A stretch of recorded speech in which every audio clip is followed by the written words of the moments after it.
Welcome to the podcast, Amazing Tales About History. I'm your host, Mike Allen. During the Revolutionary War, the British raided Connecticut one time by land instead of sea, marching in 1779 into Greenwich from neighboring Westchester County, New York. Now, Major General Israel Putnam was touring the area, and his fabled daredevil horseback ride, escaping British gunfire while leading his horse down 100 very steep stone steps, is the stuff of legends. Now, however, it turns out that legend might not be entirely true. Here to tell us this fascinating story is Kathy Crogwell-Varda. She's a museum consultant who happens to also curate her own exhibits at museums. She's done one for the Greenwich Historical Society entitled Greenwich During the Revolutionary War, a Frontier Town on the Front Line. Now wait until you hear her take on General Putnam's famous ride. This week's trivia question: he was called Mr. First because he was first in line for literally hundreds of prominent events, like, for instance, the first to drive down the New Jersey Turnpike. What was his very first? Stay tuned after the main program for the answer, which will give you the topic for next week's show.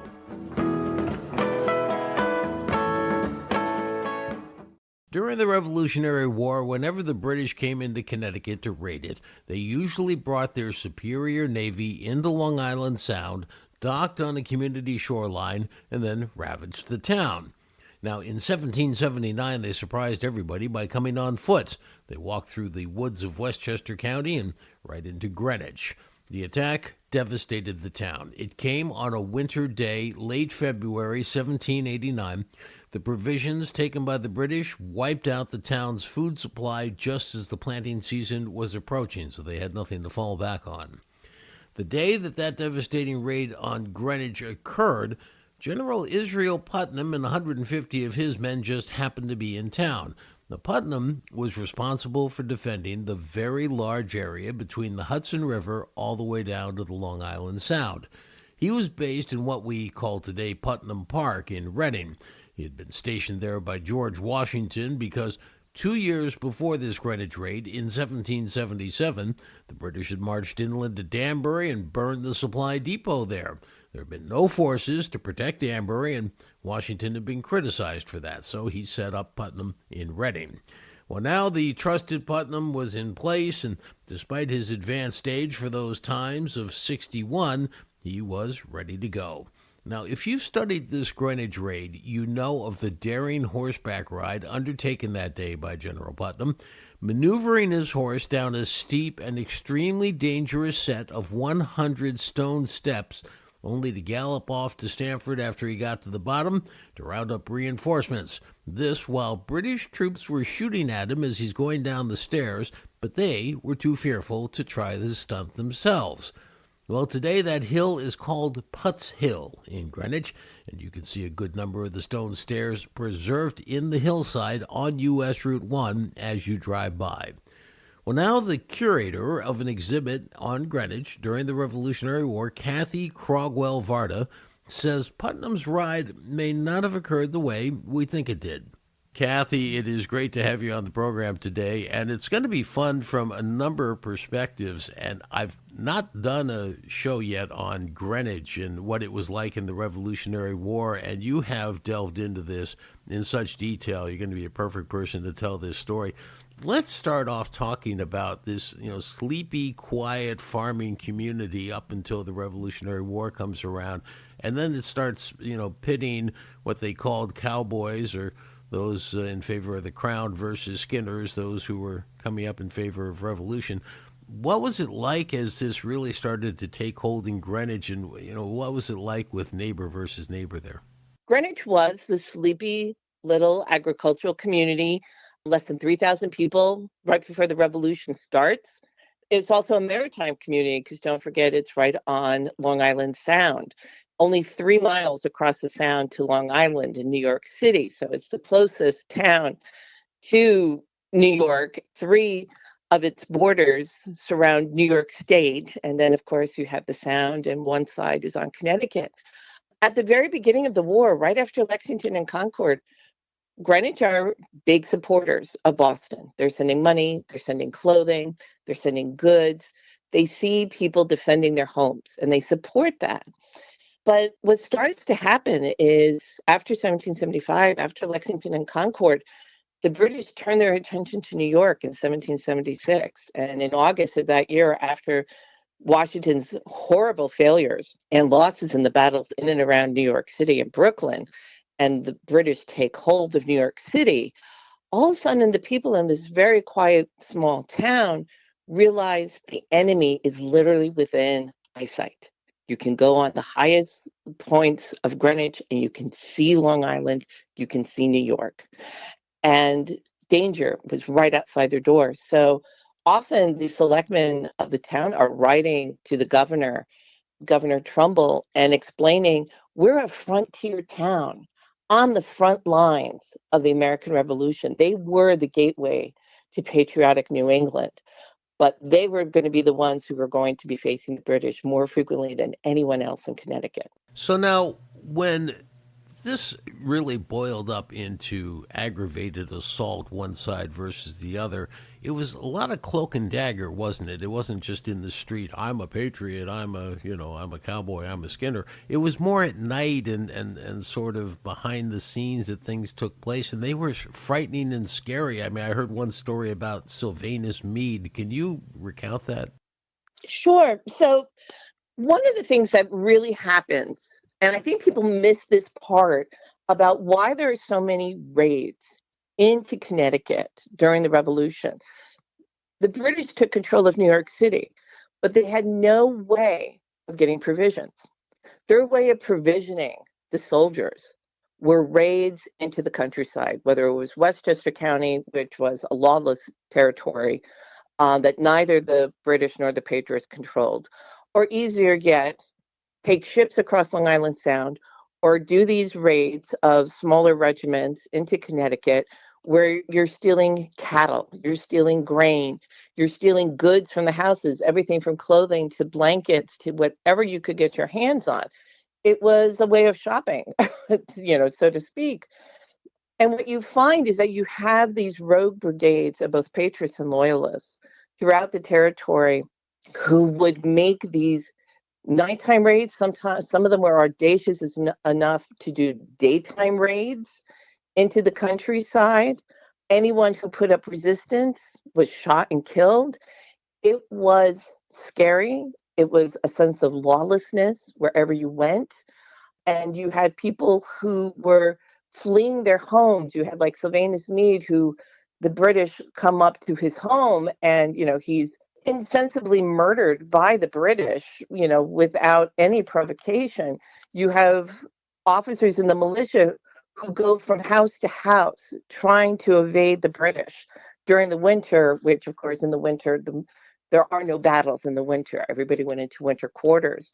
But the British took this as an opportunity to try to kidnap and capture militia officers and Continental Army officers who might be at home. There was no safety and there was no feeling that you were ever out of harm's way during the revolution in this area. And while I don't at all want to appear sexist on this at all, the poor women who were left behind while their husbands were out tending to everything, the house, the kids, at that point the livestock, the crops, then they would get one of these raids. What was it like for them? We're really fortunate that there's some great records that survive. Most of them in the Connecticut State Archive because people filed complaints.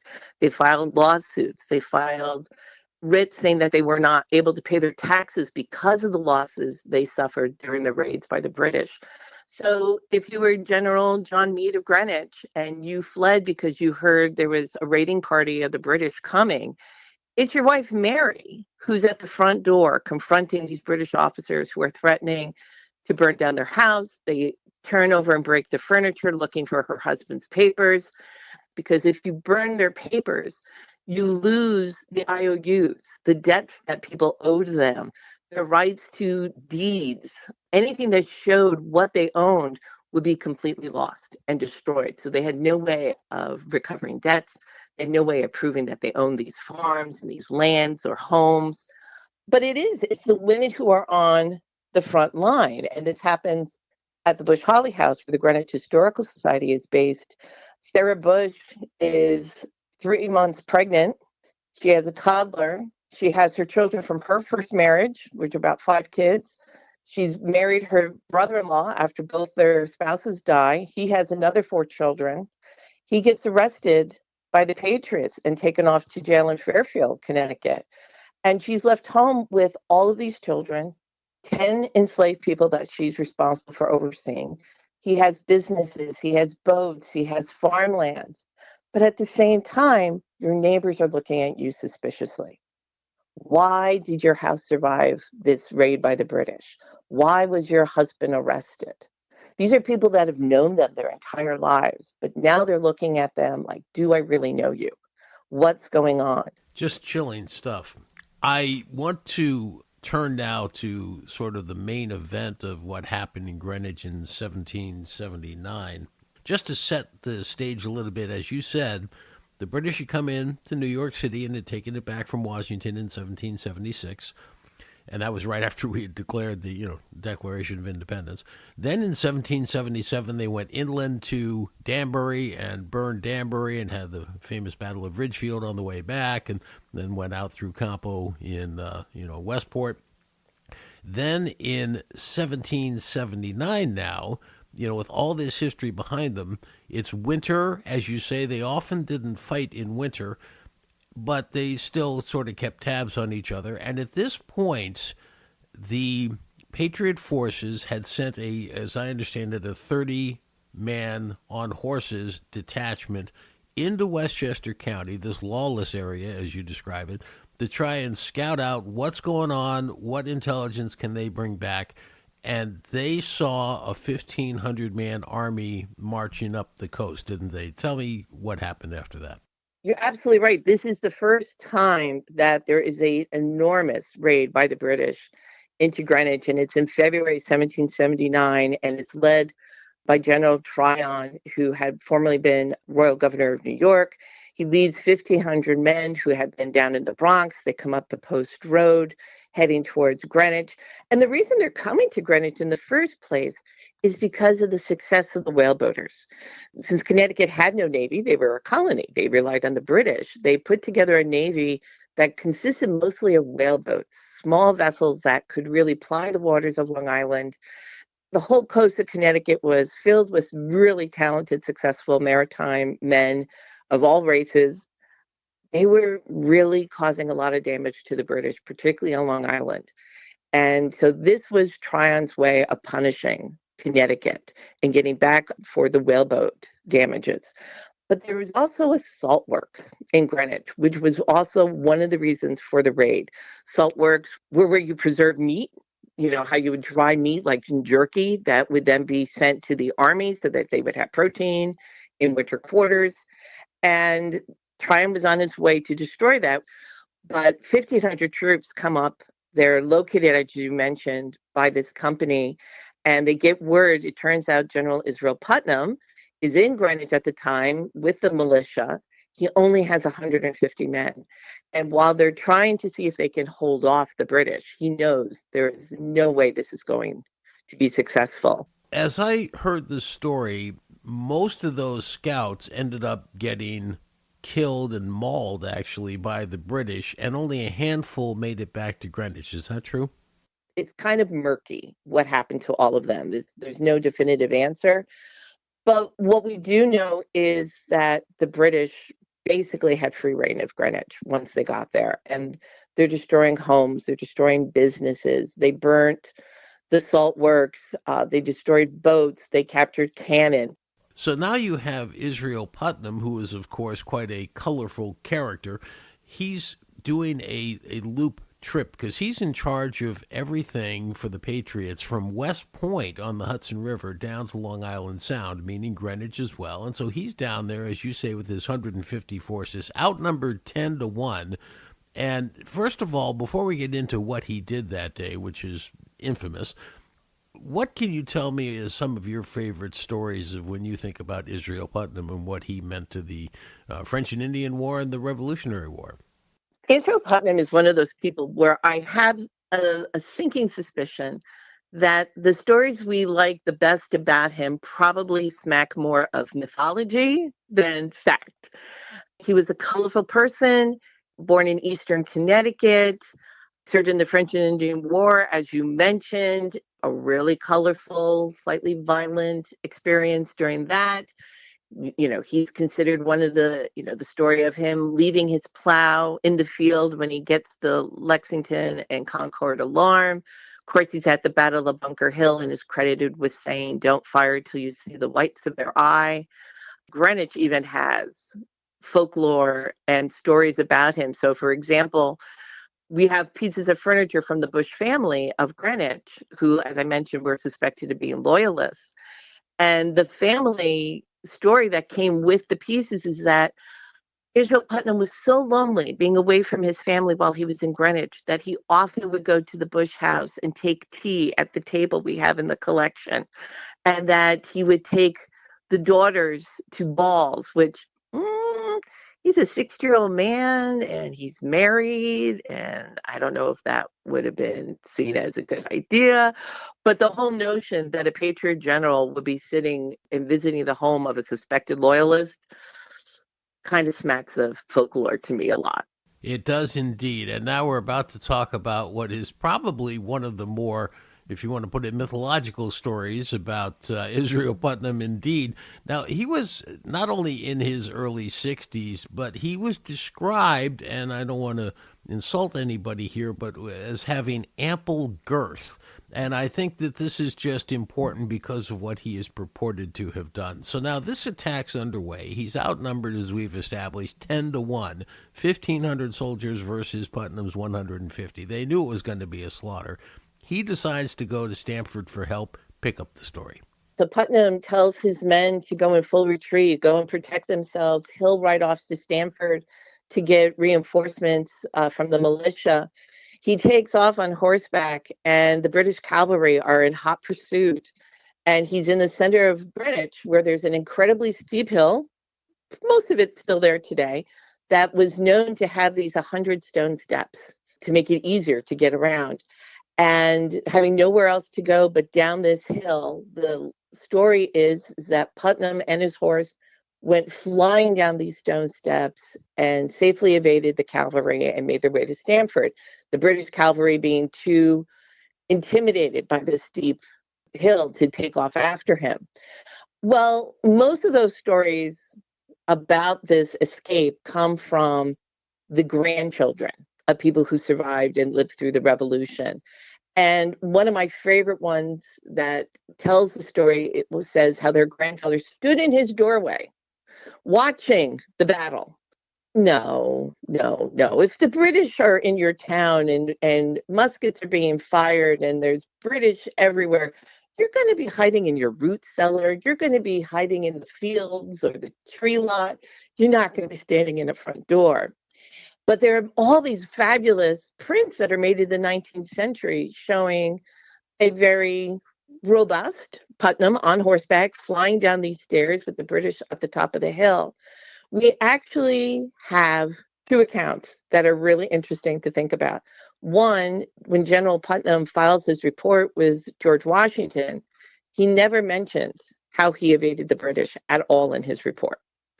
The other is that General Putnam had an aide, a young man named Joseph Rundle from New Fairfield, Connecticut, who, as he's fleeing, he said he stopped to just turn back and see if the general was okay, and sees him start down this hill when his horse comes to a screeching stop about 10 steps down. Because as we know, horses are pretty dumb and easy to frighten animals, and the horse was not about to do this. And he saw the general dismount, take his horse by the lead him down the stairs by foot, then get back on horseback and ride off to Stamford.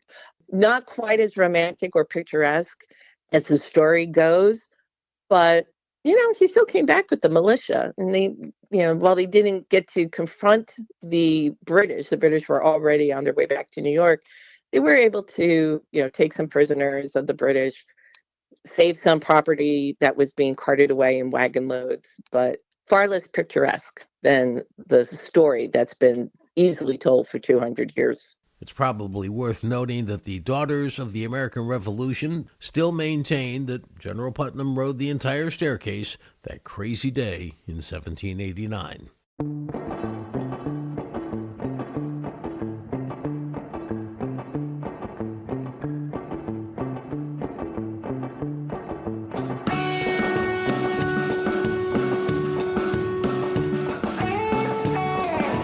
That wraps up this episode of Amazing Tales About History.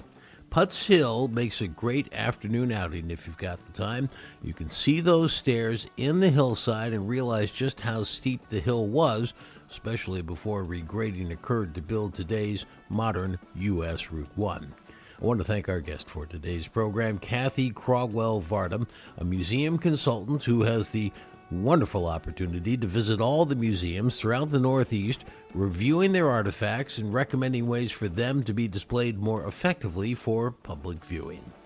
The answer to this week's trivia question, the question was, he was called Mr. First because he was first in line for literally hundreds of prominent events. Like, for instance, he was the first one to drive the New Jersey Turnpike. What was his very first? Well, the very first event that Omero Catan accomplished was that he drove through the newly opened Lincoln Tunnel.